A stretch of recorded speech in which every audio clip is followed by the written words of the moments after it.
ربنا ظلمنا أنفسنا وإن لم تغفر لنا وترحمنا لنكونن من الخاسرين ربنا لا تزغ قلوبنا بعد إذ هديتنا وهب لنا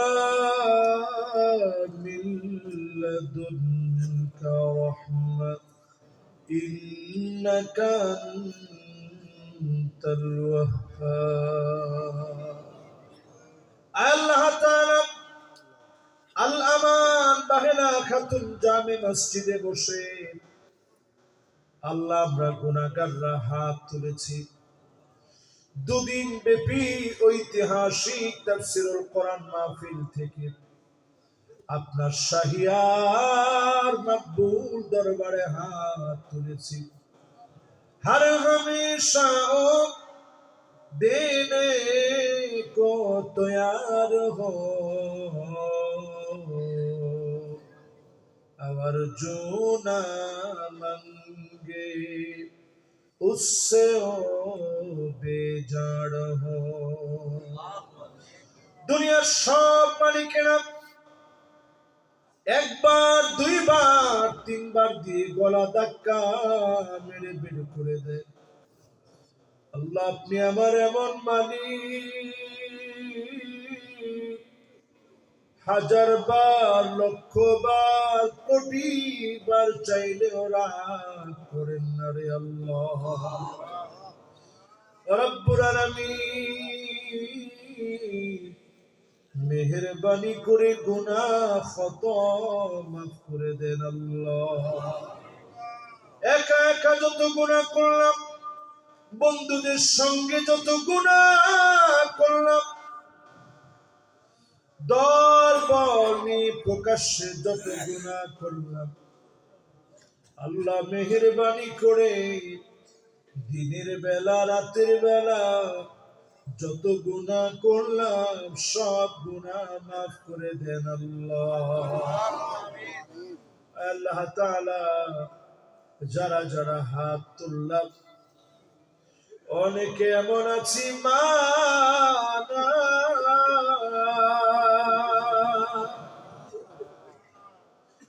কবরেতে মারে শোয়া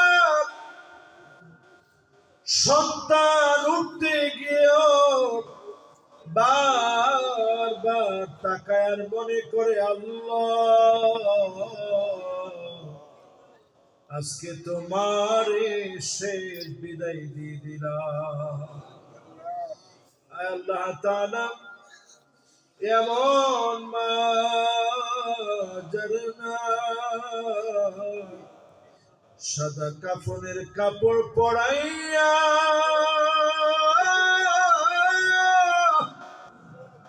মনকে মন মাটি সন্তান নিজে ফেলে দিয়ে আসে মায়ের শরীরের উপরে মনকে মন মাটি চাপা দিল আর কোনো দিনের জন্য মায়ের চেহারা দেখা যাবে না এমন মাহারা যত সন্তান হাত উঠিয়েছে মেহেরবানি করে মায়ের জীবনের গুনাহ মাফ করে দেন আল্লাহ আল্লাহ তাআলা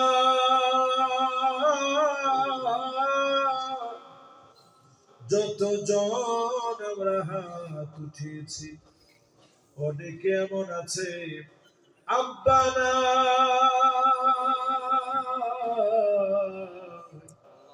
অন্ধকার কবরে চলে গেছে বাজার থেকে বাজার নিয়ে এসে সন্তানের হাতে দেয় না সন্তান ওজন নিতে পারবে না কষ্ট হয়ে যাবে সেদিন আমার ছেলে ব্যাগটা নামায় দিয়ে গেছে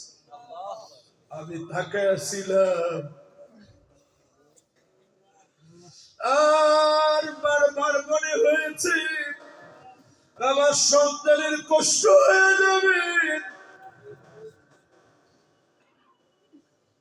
ও আমার মালিক,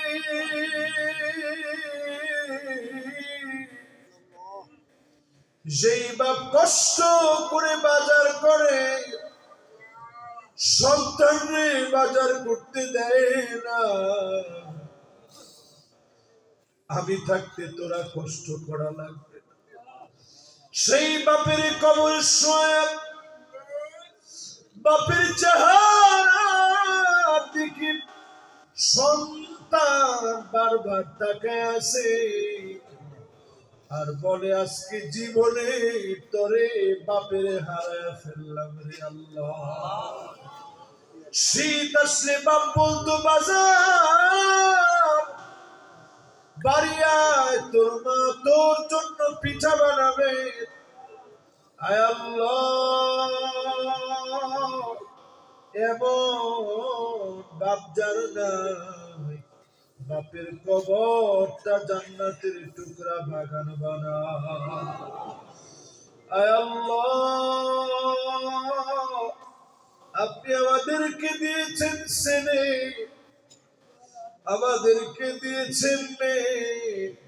আমাদের মেয়ে আমাদের ছেলেদেরকে মানুষের মতো মানুষ বানান আল্লাহ। আল্লাহ তাআলা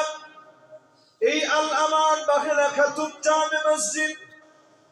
আলহাস ওয়াজেদ আলী এই মসজিদের মুতাওয়াল্লি, আল্লাহ আমার পাশে বসা আছেন, শরীরটা অসুস্থ, আল্লাহ মেহেরবানি করে সুস্থতার নিয়ামত দেন আল্লাহ। এত সুন্দর করে এই সুন্দর মসজিদকে যিনি সাজালেন, কোটি কোটি টাকা ব্যয় করলেন, মরহুম আলহাজ মোহাম্মদ আলী সরকার সাহেব, ওনার জীবনের গুনাহ খাতা মাফ করে জান্নাতি বানায় দেন আল্লাহ। ওনার স্ত্রী হায়াতে আছে, মেহেরবান মালিক আরো একটা মসজিদ বানাতে চায়, আল্লাহ আপনার কাছে বলি, আপনি আমাদেরকে মসজিদের দান কবুল করে জান্নাতে বাড়ি বানায় দিয়েন আল্লাহ। আলহাজ মোহাম্মদ আমানুল্লাহ সরকার, আলহাজ মোহাম্মদ আমির হামজা সরকার সহ আল্লাহ এই মসজিদের যারা সর্বসময় কষ্ট করেন, আল্লাহ এই মসজিদের সম্মানিত খতিব, সম্মানিত ইমাম, সম্মানিত মুয়াজ্জিন, সম্মানিত খাদেম, এই মসজিদকে যারা সার্বক্ষণিক ভালোবেসে মুসল্লিরা আসে, প্রত্যেককে কবুল আর মঞ্জুর করে নেন আল্লাহ। দুনিয়ার সময় ফুরায় যাবে, আজকের মাহফিল থেকে যতগুলো কথা বললাম, সঠিক কথাগুলা দিলের ভিতরে বসায় দিন, ভুল কথাগুলা আমার শ্রোতাদের মন থেকে আল্লাহ আপনি উঠায় নেন। আল্লাহ যত মা বোন শুনল, মা বোনদেরকে নামাজি, মা বোনদেরকে আল্লাহওয়ালা, মা বোনদেরকে রোজাদার, স্বামীর আনুগত্যশীল, লজ্জাস্থানের হেফাজতকারী বানায়া আটো জান্নাতের দুয়ার মা বোনদের জন্য খুলে দিয়েন আল্লাহ। আয় আল্লাহ, জীবনে অনেক কিছু আল্লাহ আপনি দেখাইছেন, অল্প বয়সে জালেমের পতন আল্লাহ কেমনে হয় আল্লাহ আপনি দেখাইলেন। আয় আল্লাহ, এই জমিনে আল্লামা দেলওয়ার হোসেন সাইদি রহমাতুল্লাহি আলাইহি, উনার নামটা পর্যন্ত নিতে পারি না। ও মালিক, 50টা বছর কোরআনের কথা বলে গেছেন, আল্লাহ শেষমেশ একটা হাসি দিয়ে গেলেন, বুঝা দিলেন, জালেম যত জুলুম করো, জালেমের জুলুমে কোরআনের কর্মীরা কখনো দমবে না। আল্লাহ মেহেরবানি করে যারা দুনিয়া থেকে ফাঁসির মঞ্চে গেল, দড়িগুলা আলিঙ্গন করে মহব্বত করে চুমু দিয়ে নিল, এই ত্যাগ তিতিক্ষা শহীদের নাজরানা কবুল করে এই মাটির ভিতরে আল্লাহ আপনি মেহেরবানি করে কালেমার পতাকা উড্ডীন বানায় দিন আল্লাহ। আল্লাহ তাআলা এই মাহফিলে যতজন আসছে আল্লাহ প্রত্যেককে আপনি নামাজের সেজদার মধ্যে কোরআন তেলাওয়াতের ভিতরে আল্লাহ আপনি দিনের কাজ করা অবস্থায় কালেমার উপরে চলি এমন একটা অবস্থায় আমাদেরকে ডাক দিন আল্লাহ। আপনার হাবিবের মদিনায় ডাক দিন আল্লাহ। আল্লাহ ঈমানের হালতে শহীদি মত দিন আল্লাহ রব্বুল আলামিন। যেদিন চলে চলে আসবে জবানে জারি করে দিন মধুর কালেমা লা